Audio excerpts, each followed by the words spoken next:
Well, thank you for that fulsome introduction, Susan.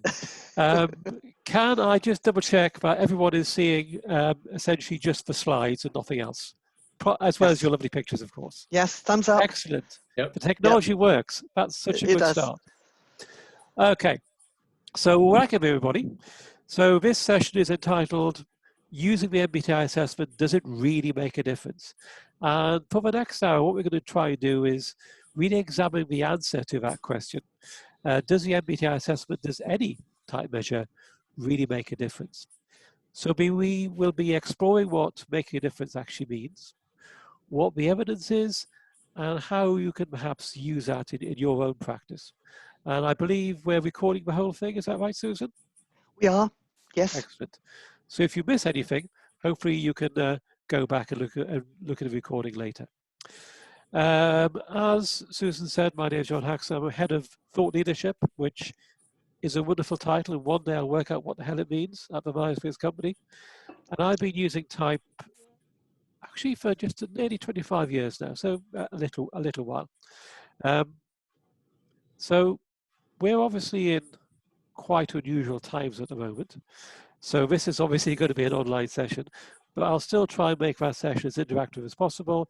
There'll be some polls as we go through, and at least one occasion where you work together in groups as well. And you'll be able to ask questions as you go through as well. Now, there are those, obviously, who will dismiss just out of hand the very idea that things like the MBTI assessment can make a difference. And some of those people may see us as, frankly, charlatans, peddling our snake oil to an unsuspecting public. Others, perhaps slightly more charitably, will see us as genuine but deluded people, using a framework that doesn't work and that they see as having been discredited time and time again. I'm just realizing this session has been recorded, so you will promise me not to take those words out of context, won't you? Thank you. But obviously, I'm going to say no to both of those. I do think that the MBTI assessment can make a difference. And we're going to look at evidence that using the MBTI can do this, but also look at what you think making a difference might actually mean. Now, Susan, can we go for the first poll question, please? Could you launch that, or should I launch that? I'm sure I can. There it goes. So you should see a poll question appear on your screen. Now, what is, do you think, the most important way in which you think the MBTI assessment makes a difference? I'd like you to choose an option. If you really can't decide, you can choose more than one, but choose one if you can. And if you something you'd like to add, just click on other and use the chat function to write down what that extra thing is. So I will choose myself. And we can get a picture here of how many people have voted. So we're up to 11 right now. I know on, I think, I'm not sure if you can vote on an iPad or a phone. So you, you can always put your answer in chat if that's the case. Yes, we can vote on the cell phone. Excellent. Excellent. Good. Yeah, so we're up to 22 people. Okay, we'll just give it a few more moments. A few more moments, because I think we have about 35 people on at the moment. Here we go. All right, we're up to 25, 26. If we get to 30, I'll end the polling. How's that? I think so. How are we doing? All right, all right. Okay. Share results. Share results. Let's see. So it looks like way out in front with over half of votes. Obviously, you've chosen more than one, which is fine. Building individual self-awareness, followed by helping people better understand others. Then improving relationships. Way down at the bottom, I think. Let me just scroll down. Enhancing organizational performance. There we go. So it's good to see what you believe is the most important way in which you think the MBTI can make a difference. Now I'm going to ask you a slightly different question. Can we go to the next poll, please, Susan? You can. All right, give me one moment.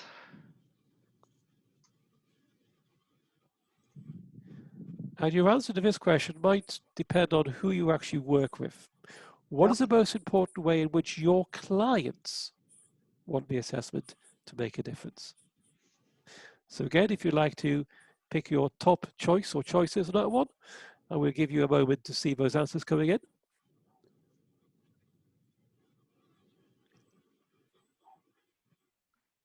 So far, we have 6 answers, 8, 9, 12, 19, 20, 21.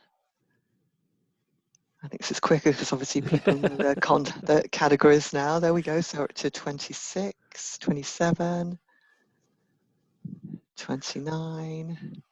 Yeah, we're up to 30. So let me just, okay, let's see what those results say. End polling and share results. There you go. There's a slightly different result there, just a tad. So enhancing organizational performance, which other was at the bottom, has gone up to 22%. The top now is improving team communication and performance, and there's a much wider spread there. We have one additional answer there, to fix a boss. Yes, well done. Not sure if we'll explore that today or not, but we'll see what we can do, Vicky. Okay, so we can see what making a difference means may depend a little bit about who we're actually talking to. What we're going to do in this session today really is look at the evidence. How do we actually know how the MBTI makes a difference? And there are various different sources of evidence that we can use. Most of us are going to have some anecdotes about the use of the MBTI. Perhaps even ourselves, have had an aha moment about their own personality. I can think, for example, for myself, of when I looked at, first of all, the MBTI stress model. That really made a lot of sense to me. Or where we've seen personal benefits that the MBTI can bring. You'll get a chance to share some of your own stories in a little while. In a more formal way, some of these stories turn into case studies, and we'll look at an area where you can access a library of case studies we could use. And we'll also look at how studies of the validity of the MBTI can help. And last but not least, I think, we look at impact studies, which actually relate a little bit to that organizational performance piece we were looking at just before. And look at return on investment. What's the evidence that using type has an effect on people's performance or saves organizations money? Now, in saying this, I'm not denigrating the impact of the MBTI on the individual at all, but clearly that sort of evidence may be something, as we've seen from our poll, that some of our clients might appreciate.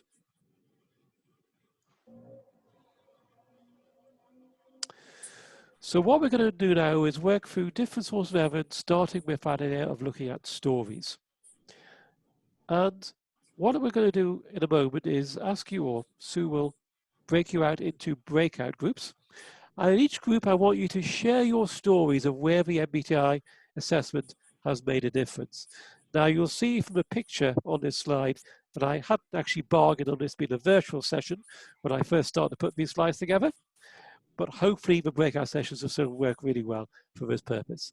I'd like you to think about what factors contributed to the MBTI making a difference in your story, and I'm going to ask you in 8 minutes' time to share your stories with a wider group, so you might want to think about a spokesperson for your group. So, Susan. Perfect, John. Let's see if the breakout groups work. Let's test the breakout groups. Just FYI, you lose the slide when you go into the breakout groups. You have to just agree to go to the breakout groups. In the breakout groups, if you can switch on your camera and remember to unmute, that would be great. So remember, it's the stories and the factors that contributed that we're looking for. So that's what you don't get. You won't have that instruction. There will be a thing at the top of the breakout room that says, if you want help, give a shout. So I'm going to put you into, let's see, 46 people, 8 breakout rooms. And again, 8 minutes in the breakout room. So you'll have 5 or 6 participants in the room. All right, open. So all the rooms are open.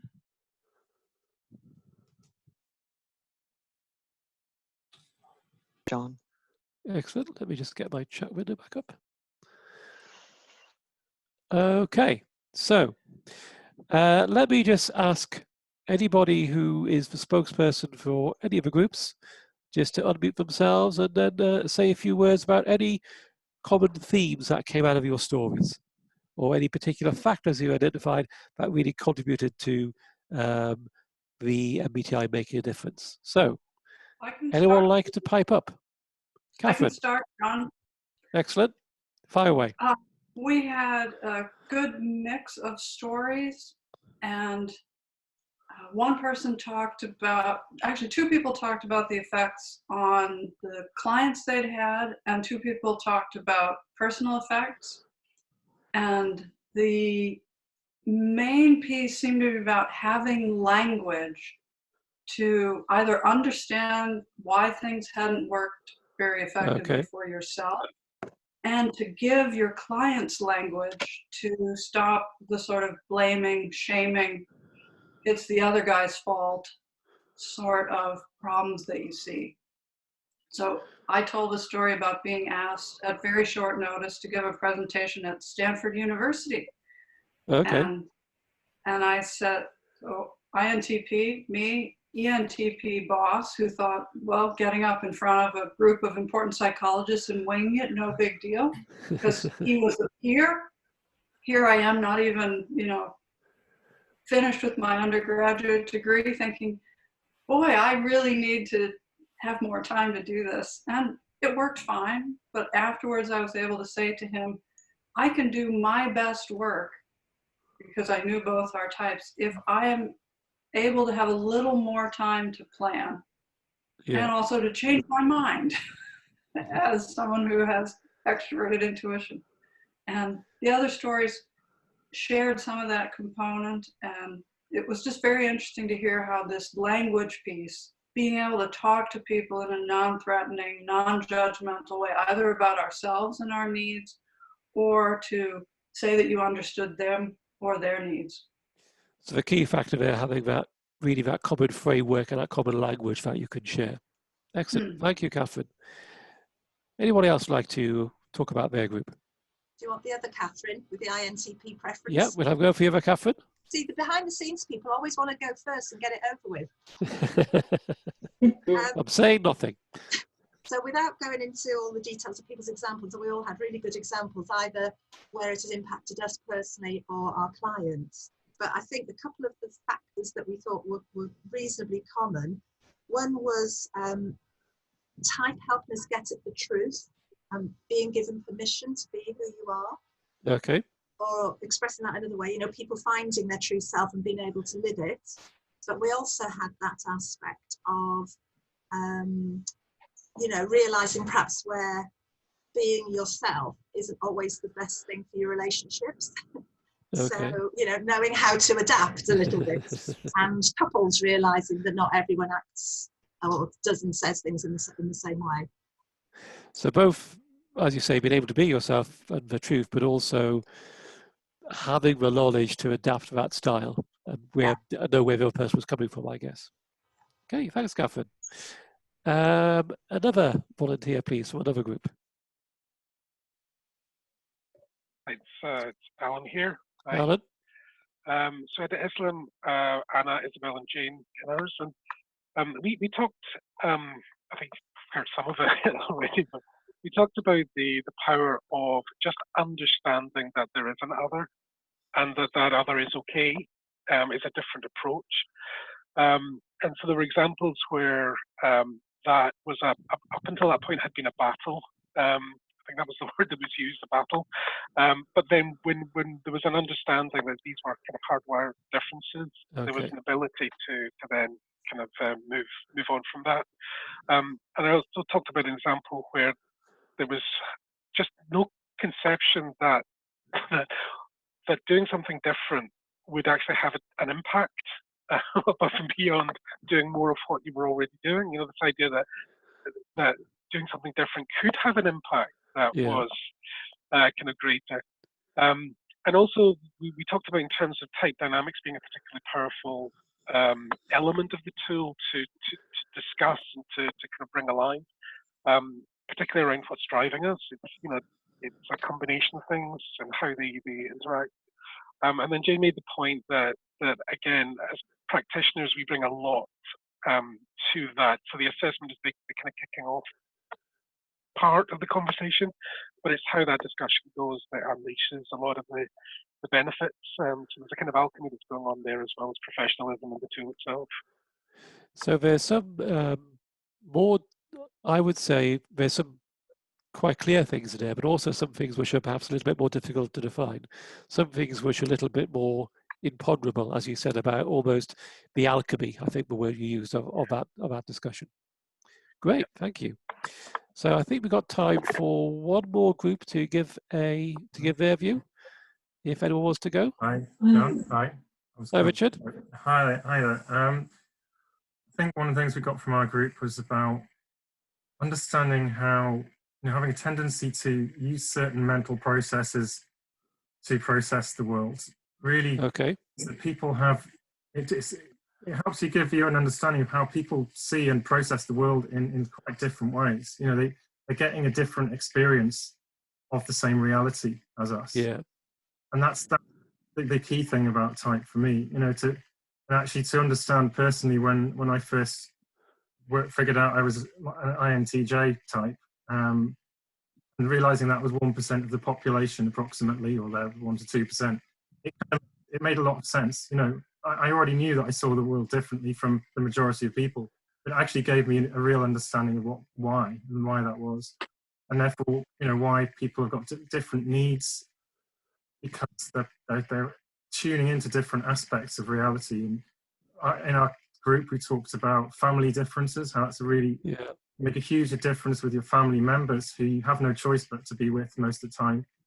And someone mentioned introversion, extroversion needs, for instance. That knowledge about the different needs for sort of for how they would recharge and how they would enjoy themselves with different levels of stimulation would make a huge difference to just appreciating and not criticizing people.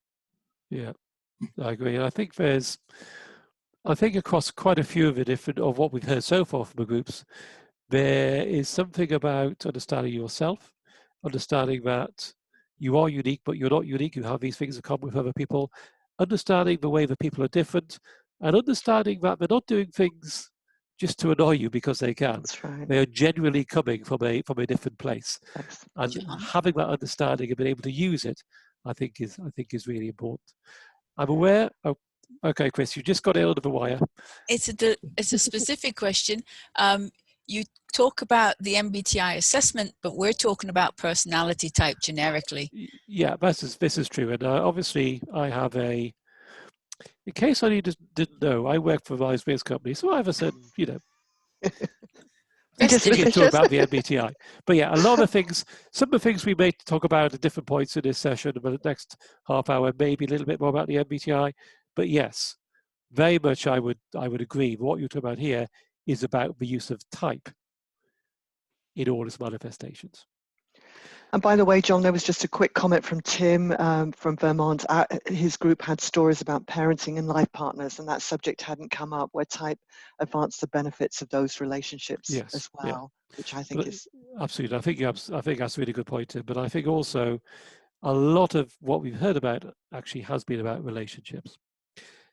I'm sure there's lots more we could cover, but we only have an hour to talk, so I'm going to move on. Were those breakout sessions recorded?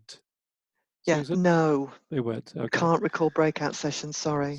So if there's anything particular you feel you hasn't been explored, by all means put it in the chat, and I think that chat's recorded, or by all means drop me or Susan an email afterwards, and we make sure that gets put into the mix of what was talked about. Yeah, please. That's a good idea, John. Thanks. But let's go on now to just briefly talk about case studies. And just excuse me while I try and organize my screen in a way that actually works for me. And case studies in many ways are really just more formal versions, I think, of the sort of stories that we might use anyway. Yeah. And a typical case study, I think, really starts off with some sort of intervention. Often that's going to be MBTI feedback, maybe something else, but very often it starts with feedback on the MBTI or other type-based feedback. See, I do learn from what people have said. And then typically moves on to some sort of effect on an individual. Very often that'll be something like increased self-awareness, but it can be, other things as well. Making a difference then in some way that's perhaps measurable or noticeable as a result of that individual effect. Sometimes that could be a difference for the individual. Sometimes it might be a difference to the team or to the organization. No, John, we're not seeing your slides. Are we supposed to be seeing your slides? You are supposed to be seeing my slides. What are you seeing? Okay, let me. You see, it's always going so well. It still is going so well. Let me just attempt to do something here. Oops. There we go. If I go share screen again, I think it probably dropped out of sharing in the breakout rooms. There you go. Now it's coming through. That's it. There we go. Just need it full screen. There you go. Right. Is that better? That's it. Yay! The technology works. If I had a little flag, I'd wave it now. There we go. So, you heard what I was saying. I think it probably made sense about the slide. Yeah. And I was going on to say that difference might be to the individual or might to the team of the organization. So pretty pictures, but I think you probably got the sense of it without the pictures. But probably quite useful to have the next picture, because what I was going to say is that we're not going to talk through any one case study in detail, because there's not perhaps time for it in the session. But what I'm going to do is to talk about where you can actually find more information about MBTI-based case studies at least. So if you go to our website, which of course, as you probably all have emblazoned on your very hearts, is www.themyers-briggs.com, and click on About. You'd see a thing that says Case Studies, and click on Case Studies, and you have access to a load of different case studies. So please feel free to read and download any of those. Come back to us and ask about any questions. There's a lot of useful information there, and some of you may well know and have access to other case studies as well. What we are going to go on to do is to look just now at validity studies, because validity is one way of demonstrating the usefulness of the MBTI and type and where it can make a difference. And in terms of what validity is, really all it's about is, does a test or questionnaire do what it's supposed to? Does it do what it says on the tin, or as we have several US people here, does it do what it says on the can? Can. I've learned something by belonging to a US organization. Not much, but something. And when people talk about validity, they may talk about lots of different possibilities. People may talk about face validity. Does the instrument look as if it's doing the right thing? I think for personality instruments used in development, like the MBTI, it's also important that the outputs look as if they're right, because that's the important audience for our instruments are people who actually are doing the development themselves, rather than necessarily the practitioner. Content validity, does the content cover the correct area? Construct validity, does the thing measure what it's supposed to? Does it do what it says in the can piece? But then criteria-related validity. Do the results of its tool correlate and correspond with external criteria? Now, for an ability test, that typically means, does it correlate with job performance? For personality instrument used in development like the MBTI, it's all about, does it relate to developmental outcomes in some way? And that's actually quite difficult to measure, but we'll come back to that. And last but not least, increasingly people are talking about something called consequential validity. And consequential validity is, what are the wider consequences of using this assessment? Or wider consequences of using this method? And that's something that's often forgotten, but I think it's actually very relevant to the question of making a difference. And it's an area where actually, when we talk about the MBTI or other type tools, I don't think we have a lot of evidence. And that's something that I think it'd be useful to come back in the future and actually look at what we could do to demonstrate the usefulness of type for a wider audience. We may have opinions about that, but there may be less solid evidence. Now, in terms of the MBTI or any other type tool making a difference, I think it's really those last two: criteria-related validity and consequential validity that are most relevant to making a difference. If you'd like more information about validity, there's lots of examples for the MBTI, at least in the MBTI manual. Also, do go to our website, go to the practitioner downloads piece and type in validity, or just go to that catchy little URL you can see there. This is recorded, so you can go back to that later. And something which is quite new and hot for press, there's actually a new MBTI facts page. Currently only on the new US website, but will be on the UK website as well, and the other European website soon. But a whole set of FAQs, of information about the MBTI, in particular, looking at things like validity. But in terms of making a difference, perhaps the most important aspects are things around impact and return on investment. So we're going to look at some examples now of where the MBTI in particular has made an impact, may even have achieved return on investment. And when it comes to looking at impact, typically it's something called the Kirkpatrick model, or the Kirkpatrick-Phillips model that people have used. And what this does is to look at the different levels that an intervention might achieve. So at a very basic level, did people actually enjoy the experience? And hopefully, at the very least, people got that much out of type-based feedback. Going up slightly, did people actually learn something? Did they acquire new knowledge as a result of that? And if you think about the stories you were sharing earlier, I think a lot of those actually related to that idea of acquiring new knowledge, and perhaps some of them even related to applying that knowledge and applying that learning, changing a behavior in some way because of that knowledge they'd acquired. Then, stepping up to the next stage, did the organization or the wider society perhaps achieve benefits as a result of that? And last but not least, return on investment at a very hard-nosed basis, do the monetary benefits achieve a cost? Now, I'm aware, as we said before, that to some extent, some of these things may neglect the individual, but we shouldn't forget, I think, that this is a sort of evidence that organizations tend to really like and appreciate.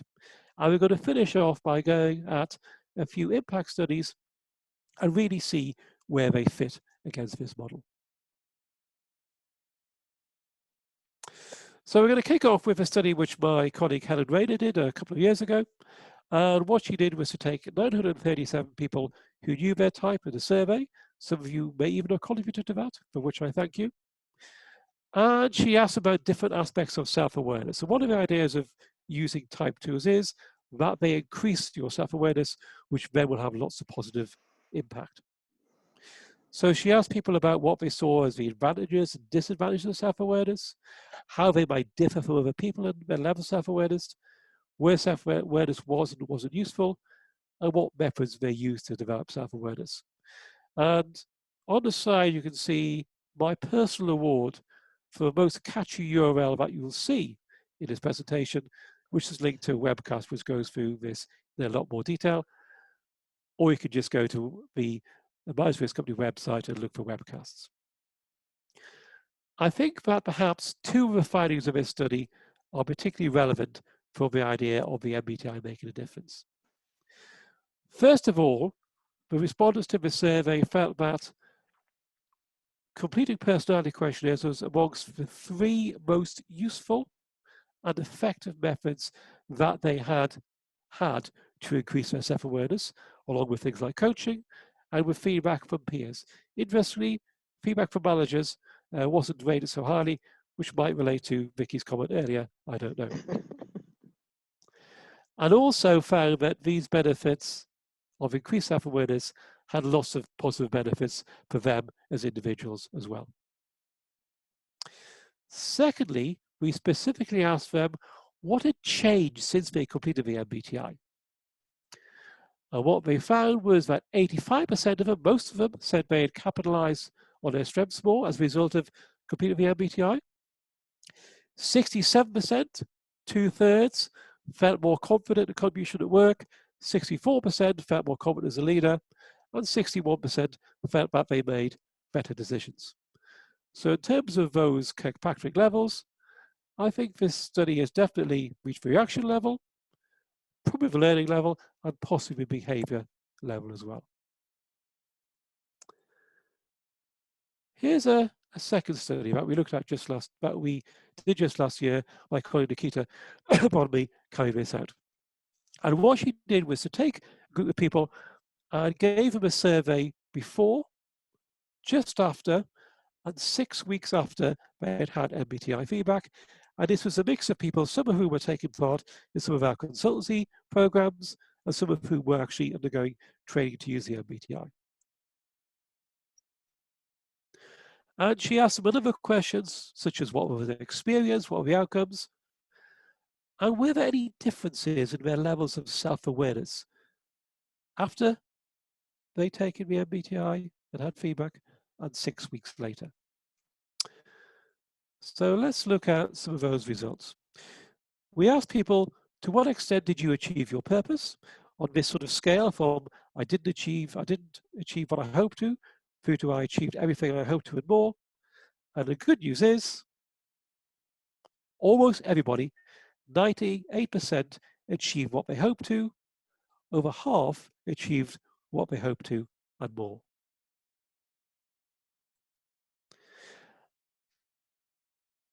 We also asked them about their experience.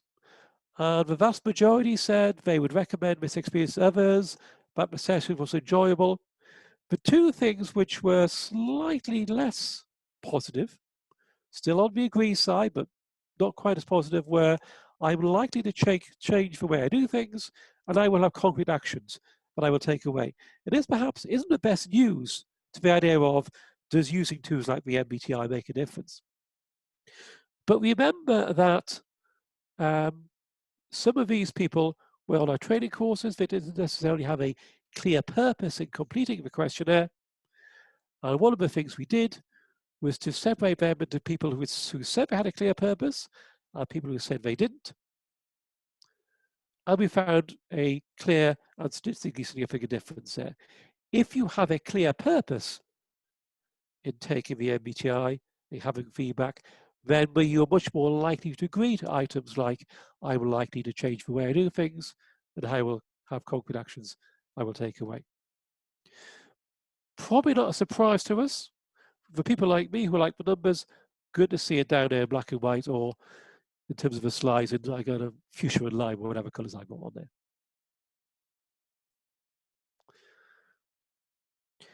We also asked them some self-awareness questions taken from Helen Rayner's research. Specifically the questions you can see there, perhaps along the bottom of the screen. And we asked these questions on this scale from strongly disagree down to up to strongly agree, before, shortly after, and 6 weeks after they had the feedback. Here's was before, here's after, and here's 6 weeks after. And you see that they all go up after feedback, tend to go back a little bit 6 weeks after, and for the far right, the four right-hand side areas, the ones which are marked with stars, these are also statistically significant differences. What's also interesting, though, is the range of scores we had. So here's the range of scores we had before. So if you look, for example, at I usually know why, I'm feeling the way I do, no one's put strongly disagree to that, but other people's scores range from disagree up to strongly agree. Whereas for I understand why I behave the way I do, those scores ranged over the full range. So that's the range of scores before. Here's a range of scores after. And here's a range of scores 6 weeks after. And if I compare all three side by side, you can see that there's differences there. That I usually know why I'm feeling the way I do stays the same, but no one now is saying strongly disagree to any of these. And some have actually moved up more entirely. We have a question. We have a few questions from Ian Jenner what I'll do, Ian, is pick up on those questions a little bit afterwards if you want to, because we'll save the chat box and I'll come back to those, because some of those, frankly, I probably need to look up. But thank you for your questions anyway. We also asked them 6 weeks after, what learning point has had the biggest impact as well, and what you've done differently.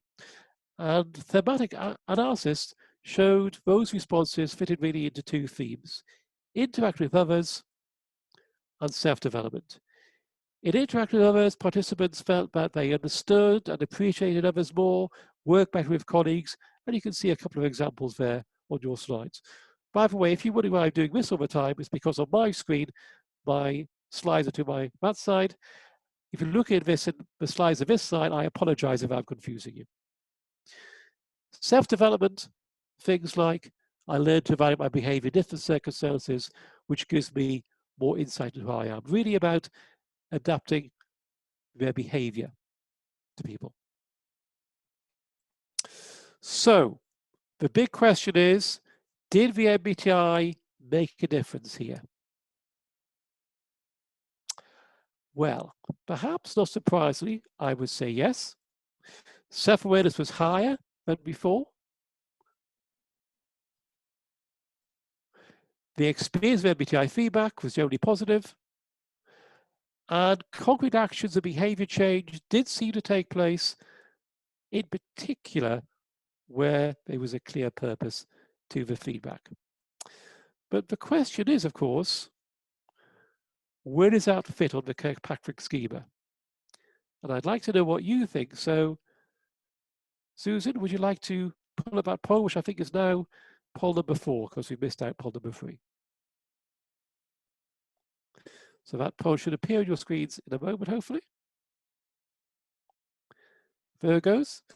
So do you believe this results in achieved return on investment in financial terms? Or was it at the level of organizational results, or people changing their behavior, or people learning from the experience, or just people having a nice time? If you'd like to pick your option now.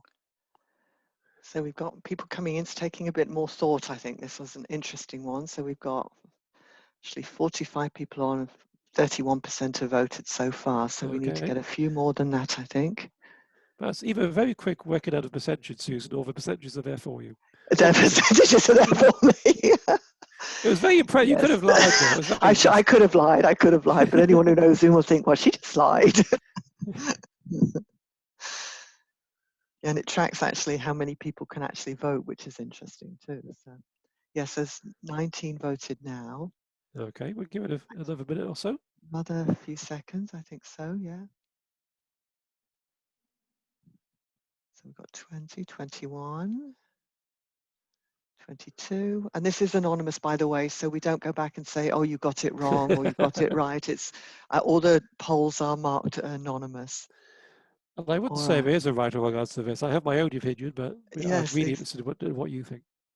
Yeah, so there's 22 so far, so that's only about 48%. So should we try and get to 50%?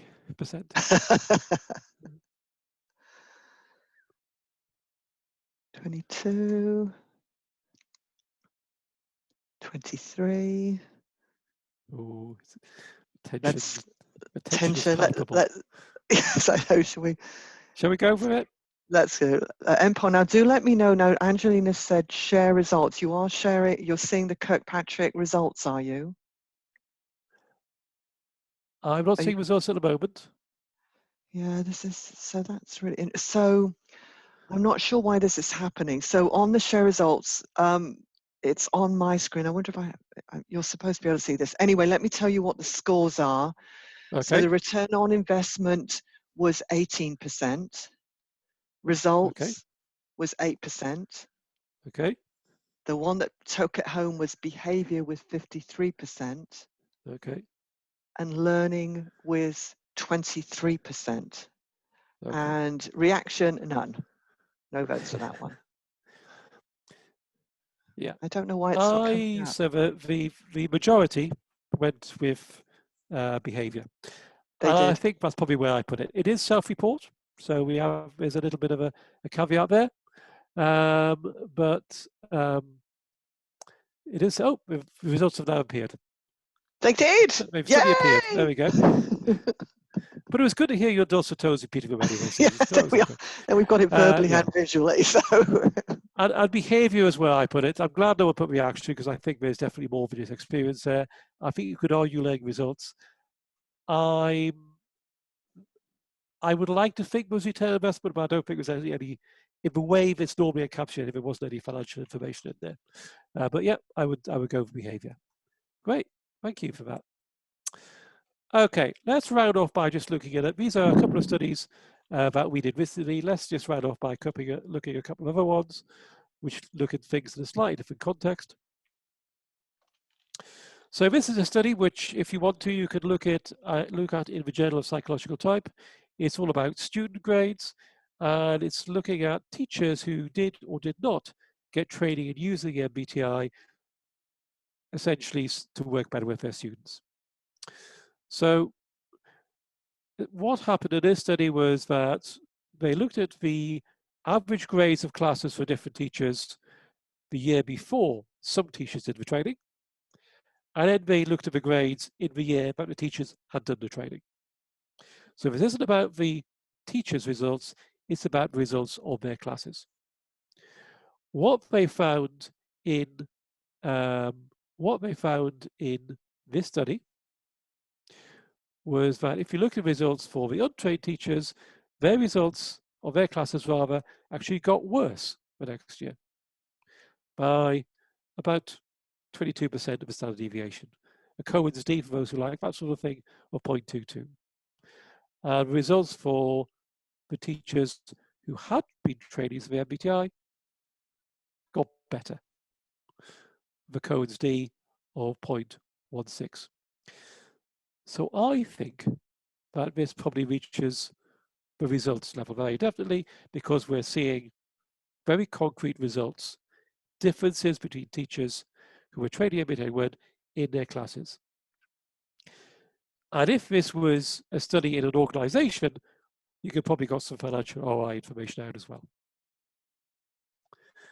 One final study from someone who used to work for us, Richard Stockill, who presented this at the BPS conference back in 2014. This study is based on 93 employees of an insurance company who took part in a workshop on communication. And actually there were a set of different workshops. Each person went to one of them, and there were between 12 and 20 people in each workshop. And to start with, they were asked to rate how much they enjoyed the workshop and to what extent they thought it had some impact on their behavior. And there you can see some very positive results on a scale of 1 to 5. People thought, yes, it was great, which is nice, but probably only really hits that reactions level.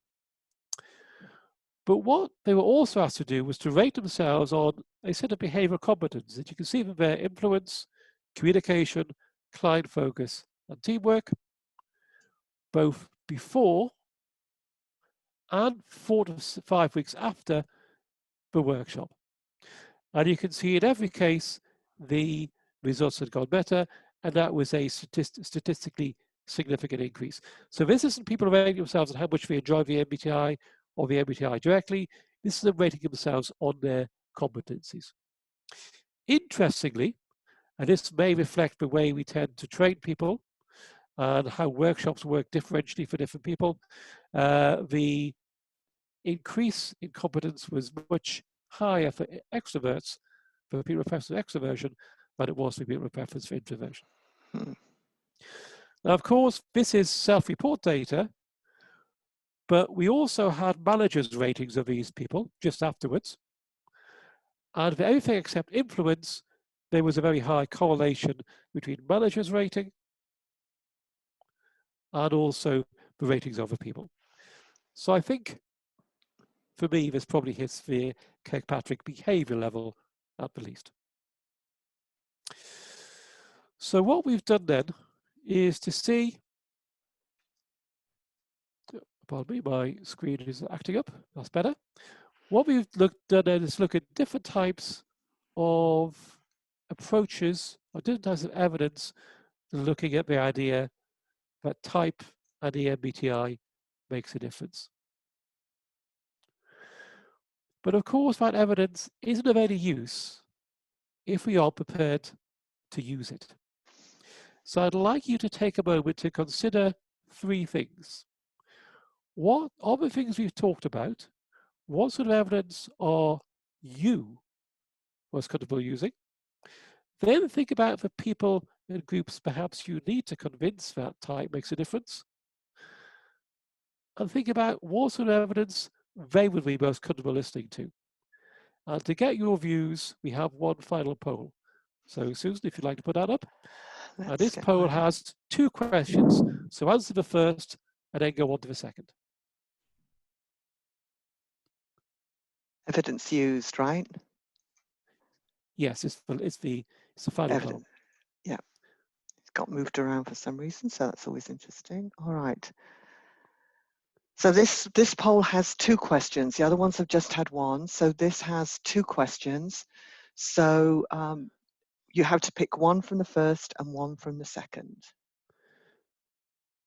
I'm not seeing it quite yet, but hopefully it'll pop up in a second.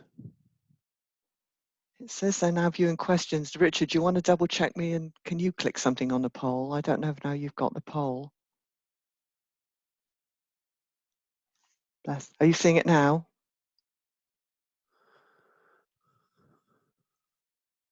Not yet. It's saying No, failing I'm not to seeing it yet. launch. It's giving an error. I'm not showing why. Failing to launch polling. Error 4401. Oh, that's useful. Error 401. Now we know. Okay. Now we know. Let's just try one more time, and then if not, we'll just let me end polling and let me try it again. Okay. Clear existing polling results. I'm going to continue. Bit of a risk, but we've got them recorded, I think. Are you seeing it now? No. Not yet. Okay. What I suggest then is we leave this as a there we go. See, just waited for me to decide not to do it, then it appeared. I'm seeing it. Everyone else seeing it? Thumbs up if you're seeing it. Thumbs up. Yeah, good, thank you. I wonder have if a go it's answering those 2 questions. Good. What one type of evidence you most comfortable using, and what one type of evidence do your clients find most convincing? And in each question, you can only pick one option this time. One answer. That's correct. We've got 2 out of 46 answered so far. There's 3.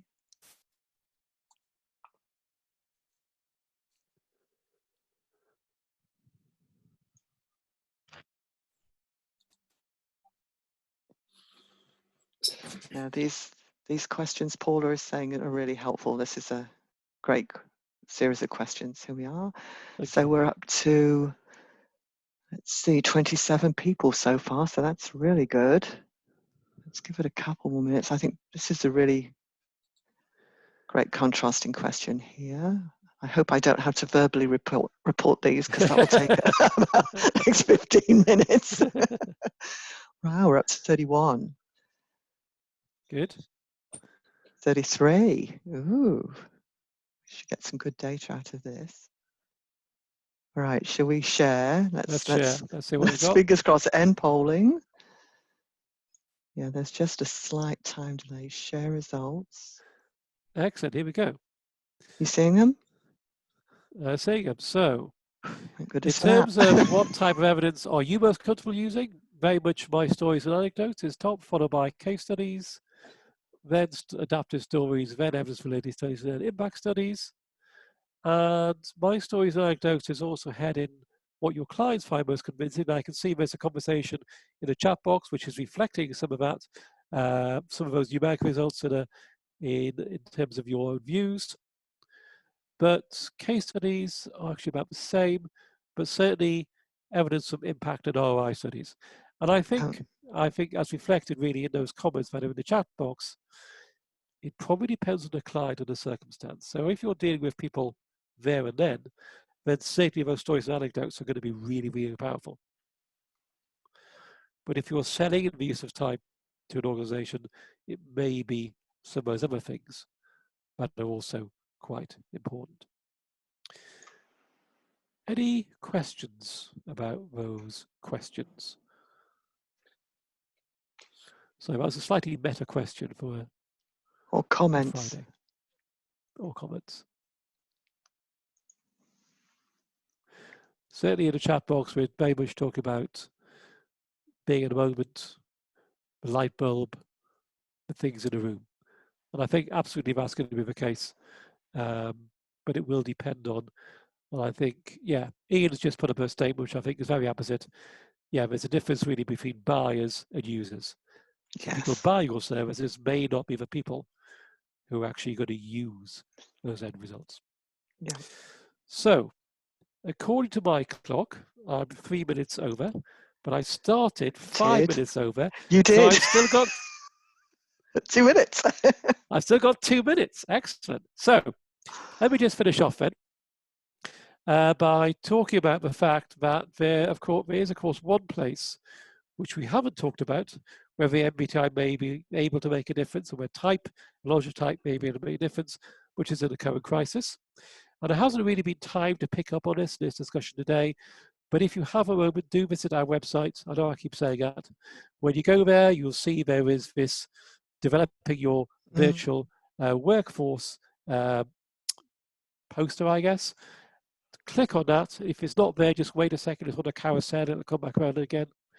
And you'll see that takes you to a page with hopefully lots of useful information, as well as towards the bottom of that page, a load of free resources for you as well. A few of them you have to sign in, given like your MBTI practitioners, but they're all free. And I believe I'm right in saying that by Tuesday, there'll be a load more stuff on there as well. There should be a load of your content on there. So with 1 minute to go, that's about it for this session even. Any final questions before we say goodbye? Or adieu? John, I was just yes. sharing in the chat the link to your paper from 2018 that you did with Penny Moyle. About, yeah. So just saying it's an interesting resource. Yeah, absolutely. And it doesn't necessarily quite speak to the same things we talked about today, but it certainly is useful additional information, I would say. But thank you. And just one other question, what plans are there for doing more research on this? That's the final question. We'd like to. Obviously, we're a little curtailed at the moment. I should share a picture of you, actually, just something to leave you with. I've come up in my spare time with a device for ensuring we all carry out social distancing in an effective way.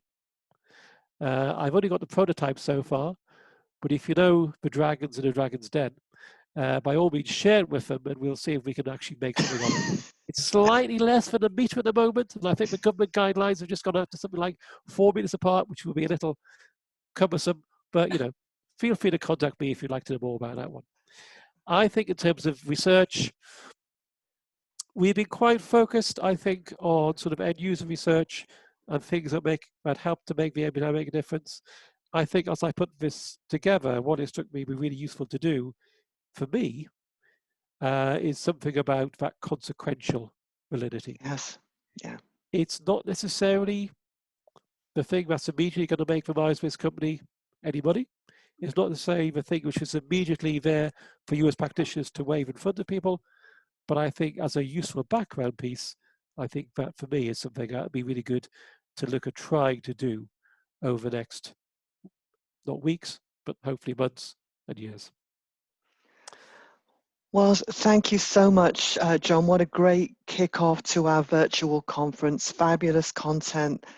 Love the polls. Glad we finally got them to work out and really thought-provoking. And I think it works for the whole concept of type, not just an assessment tool. I mean, the two are so correlated. It works really well. So absolutely. There is a little icon at the bottom if anyone wants to do emotions. I've never used those before, so I don't know what to do, but I'd like us to give John a big round of applause and thank you so much for that. Thank you for bearing with me, especially if I was waving in the wrong direction when my slides were coming up. I thought